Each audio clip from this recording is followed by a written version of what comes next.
ખબર ને, મારે એકલા ફોરેન નહીં જવું યાર. અને જો જવું જ હોય તો આપણે બંને જઈએ.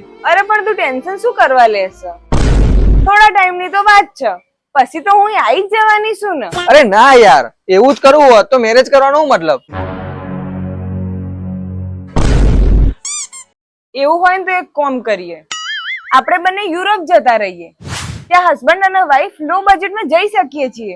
એ કઈ રીતે? આપણા કલોલમાં આવેલા પ્રિશા ઓવરસીઝ માંથી. તો હા મિત્રો, જો તમારે પણ યુરોપમાં સેટલ થવાનું પ્લાનિંગ હોય તો ફક્ત તમે જ નહીં પણ તમારા પાર્ટનર અને બાળકને પણ સાથે લઈ જઈ શકો છો. મેમ, તો આપણે યુરોપમાં કઈ કઈ કન્ટ્રીઝમાં જઈ શકીએ? યુરોપની અંદર જો તમારે ફેમિલી સાથે સેટ થવા જવું છે તો ફિનલેન્ડ છે, સ્પેન છે, ફ્રાન્સ છે, લેટવિયા છે. આ બધી કન્ટ્રીની અંદર લો બજેટમાં તમે ચાઇલ્ડ સાથે અને તમારા પાર્ટનર સાથે સેટ થઈ શકો છો અને ચાઇલ્ડ એજ્યુકેશન તદ્દન ફ્રી છે. અને જો સ્ટડી ગેપ 10 થી 15 વર્ષનો હોય તો પણ એલિજિબલ કેસીસમાં ઓપ્શન્સ છે અને ત્યાં સ્ટડીના સાથે જોબનો ઓપ્શન પણ મળી જશે. અને એટલું જ નહીં, 29 કન્ટ્રીઝમાં વિઝા ફ્રી ટ્રાવેલ ઓપ્શન પણ અવેલેબલ છે. તો જો મિત્રો તમે પણ ઇન્ટરેસ્ટેડ હો તો પ્રિશા ઓવરસીઝ જોડે અત્યારે જ પ્રોપર ગાઈડન્સ લઈ લો.